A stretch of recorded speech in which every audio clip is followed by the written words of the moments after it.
Hey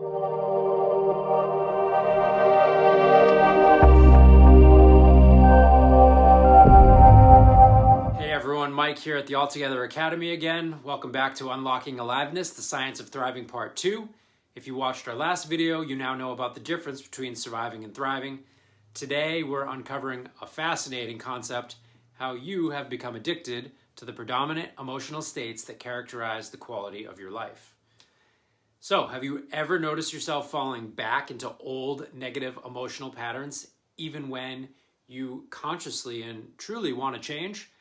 The tricky thing is that you are most likely neurochemically addicted to emotional cocktails and using the reactive circumstances of your life to continue to get your fix.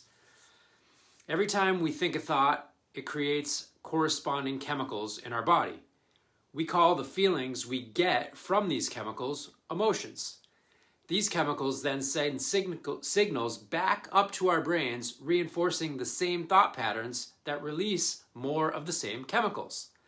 This creates a powerful thinking and feeling loop that generates intensity, and we misinterpret the intensity as confirmation bias as truth because we feel it to be true and strongly at that. All the while, we become addicted to these chemicals and seek out, reenact, justify, excuse, and misperceive life in such a way that our brain and body will continue to release the neurochemicals we've become accustomed to. Think of it like this. If you've been feeling angry or anxious for a long time, your brain and body become accustomed to that specific chemistry. It becomes your baseline. So when you try to introduce positive changes, like trying to be calm or happy, your system can go into a form of withdrawal. Your brain might even interpret the absence of those familiar negative chemicals as a threat, and you will experience this as a large emotional blowout that you justify to yourself as normal reaction to familiar stimuli. This emotional reaction can easily sabotage your efforts to grow into a calmer and happier person as you fall back into the patterns you were hoping to leave behind. If we take a simple definition of addiction as something I know isn't good for me but can't stop doing, then isn't it fair to say that you and I are likely addicted to chemicals of stress, fear, anger, impatience, criticism, control, complaining, worrying, shutting down, going numb, and so on?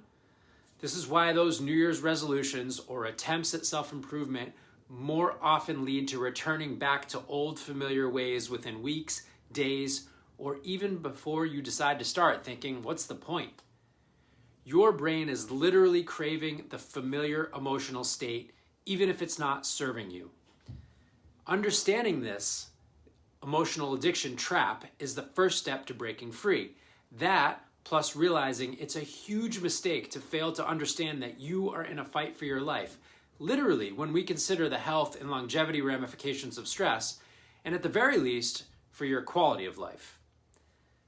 Beyond recognizing what's at stake, without a potent and effective way to work with the gravity of the situation, we are up shit's creek without a paddle.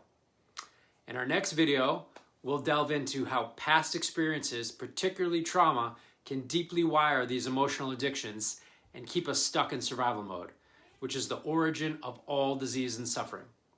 Stay tuned, because it's not all bad news, or else I, quite literally, would not be here.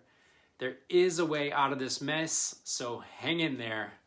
Love to all. Together we thrive.